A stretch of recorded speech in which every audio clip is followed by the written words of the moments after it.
This week in comic books, it's all about identity crisis, one after the other. Mind you, 4 out of the 5 books that I picked up, it's all about the identity. So we're going to jump into these and see if we can find anything interesting. Quick spoiler, probably not. So let's grab a cup of coffee and jump into this.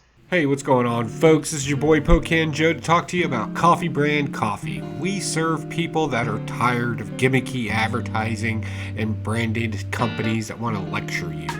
At Coffee Brand Coffee, all we want to do is serve you freshly roasted coffee wherever you're at, whenever you want it. Consider Coffee Brand Coffee. Check us out, check our reviews out, and use promo code POCANJOE or the link down in the description to save yourself some money. Give me the opportunity to get you a delicious cup of coffee. Alright, you wonderful weirdos. Don't forget, links are down in the description.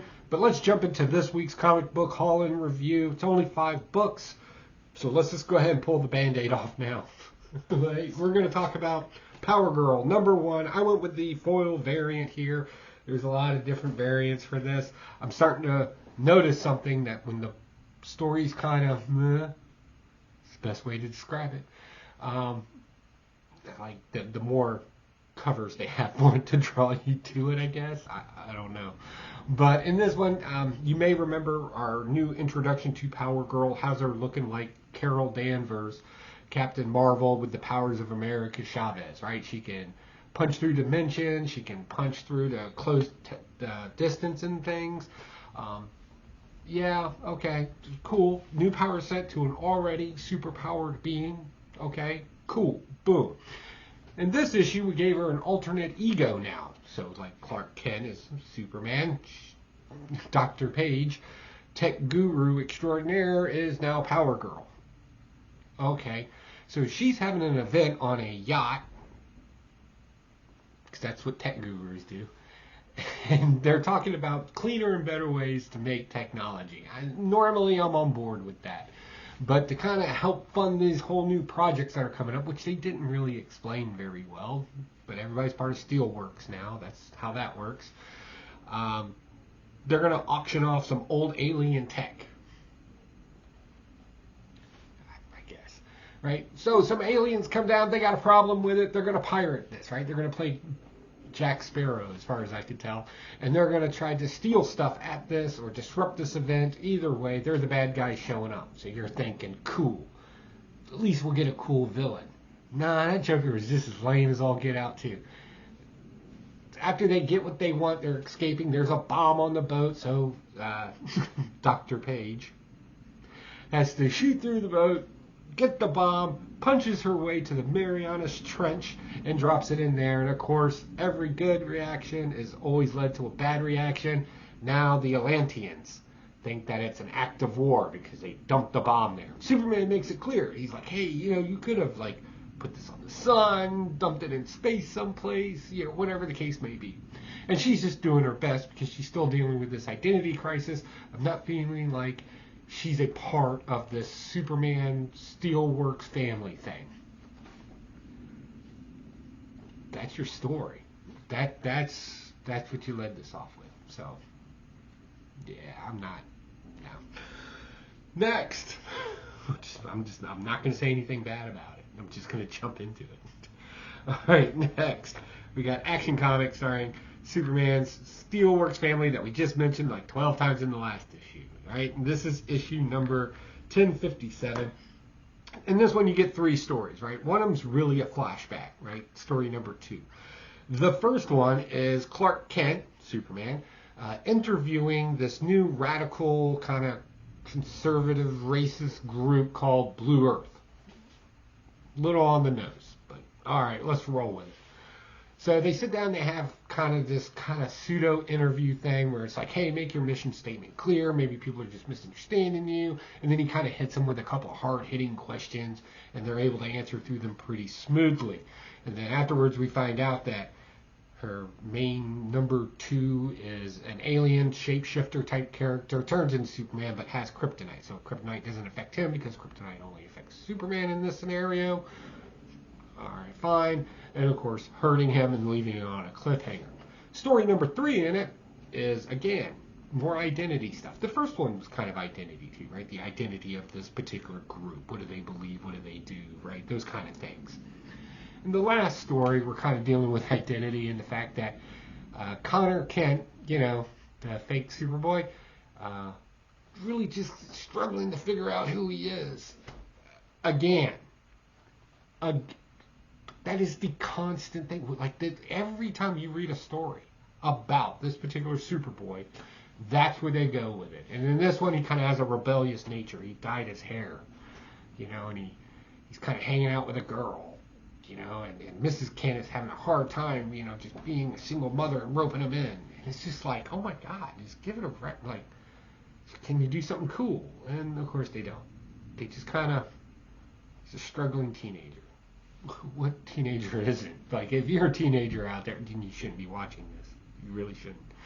But there's a teenager out there that isn't struggling to find their identity or their place in the world, something's wrong with that child. Because that's maturity. That's as you grow and get older. These are things. Not everything's easy. So it's kind of weird. I didn't really care for Action Comics this week either. Just throwing it out there. Something I did enjoy. God knows I've been talking enough trash. All right, we got Penguin number 2 comes out. And again, this one's subtle. It's so subtle. I like it. As we saw with the teenager struggling to find their way, when you get older, what role do you fit into? That's another type of identity that somebody would have. In this one, we brought back the Helper. If you don't know who the Helper is, he's basically the dark version of Alfred. Very dark. He's a killer, assassin, but his whole motif in life is to be of service, a butler type of character. And that's really cool. So Penguin goes, because he's forming his army, because he's going to go take back Gotham, goes back and keeps trying to convince him that, hey, this isn't you. This is not how I know you. Now, I'm one of those people, never let anybody tell you what your identity is, never let anybody tell you who you are. You be the best version of you. If it's a villain, it's a villain. If it's a hero, it's a hero. It's all perspective at the end of the day. But in this one, you can see, like, he's the master of the house. And he has servants that work for him now instead of being the reverse roles. And in this one, Penguin just simply kills every servant in the place. Just kills them all. It's like, ooh. So where we used to get a very rage-enriched type of Penguin type of character, right? We're getting a more subtle mob boss in this one, who kind of has a sadistic streak running through him, and I think that's what he needs, right? Because if we're reintroducing him and bringing him back in as a main character now, he's got to kind of evolve a little bit. We can't keep doing the monocle, the little cigarette thing, right? We need something a little darker here, and we've definitely been getting that in the last 2 issues, and that's one of the reasons why I've been enjoying it, but not pick of the week. We'll talk about that in a second. All right, next. Dealing with more identity here, right? We got Unleash Throg. Now, if you don't know what Throg is or the joke behind this, it's relatively simple. At one point in a Thor comic book run, Thor was changed into a frog, but he still has like all of his like Thor powers, right? And at some point we've separated the 2 characters and made him his own character now, and he makes an appearance in this one. Problems with this book. First, you got Blackheart. If you don't know who Blackheart is like the second worst guy in hell. Think about that first. Like, not like fun, comical hell, but like, the hell, right? What you would picture hell as. And apparently he has set it up like a 10th circle, as they're calling it, of hell, where he's storing his army. And he's got a nerd guy that's trying to help him get his army onto Earth so they can unleash hell. I said hell a lot, but we'll get through this. So we got our Marvel super pets, right? They're going to stumble upon this plan and they're going to try to stop it. They get it a little over their head, and then D-Dog, by the way, the D stands for dog, so it's Dog,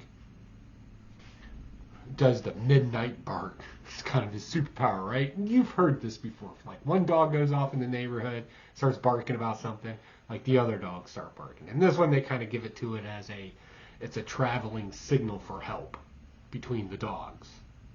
They did that, not me. And eventually, Throg hears it, shows up to do some damage to Blackheart. They kind of left it a little bit of a cliffhanger in their fight there.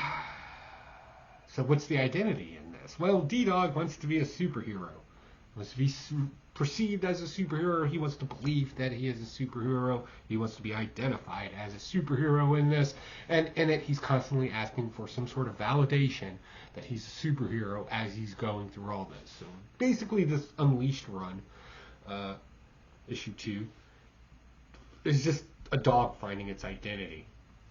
You may want to start with not calling yourself Dog. Just throwing that out there.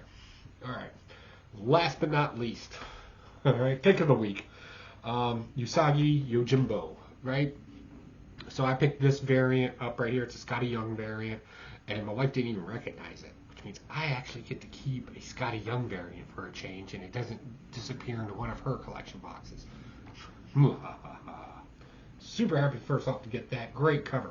Now, just full transparency, I don't know that much about this character. It was not a comic book I read back in the day. And generally, animals being morphed into like the superhero thing is not really my jam, right? That includes the turtles and things like that. Normally, it's not. But I saw it, and I figured I'd give it a read, and I'm super happy I did. Very heavily influenced with Japanese lore in it, especially dealing with a particular type of ghost witch that happened in it. We get introduced to, I'm assuming it's a new character, but I have to believe that we've met this character before because of the narrative box in it. So basically, Usagi and his assistant are kind of stuck out in the cold wilderness. They fight some bad guys that are represented as dogs of some sort. They find shelter someplace. It turns out it's a witch. That was the kind of twist in it. But then we also got a bad guy and his assistant that are kind of like the opposite, going in a different direction. And they end up becoming the gang leader of the same gang that tried to kill Usagi and his assistant. That's basically the review of that book. And to be honest with you, as simplistic as that sound, it was great dialogue in it.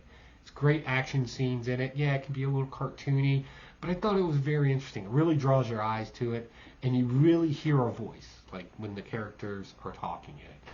So I thought that was very, very interesting, and I enjoyed it very much. So that's all my books this week. So why is that all my books this week? What happened? What happened at my comic book shop? Nothing. As I was looking through it, I stopped thumbing through different issues because I was just like, I'm not interested in this, I'm not interested in that. I'm not reading any of the X-Men stuff, so I was just like, I thumbed through a couple of those issues to see if I could bring you something else. And I was like, no, right? Like, I don't just trash comic books. I'm legitimately trying to find things that interest me out there. And it was slim pickings this week. So hopefully we get a better week next week, guys. Sorry for the short one, but I hope you all have a wonderful, wonderful week. And we'll talk to you again soon. Bye.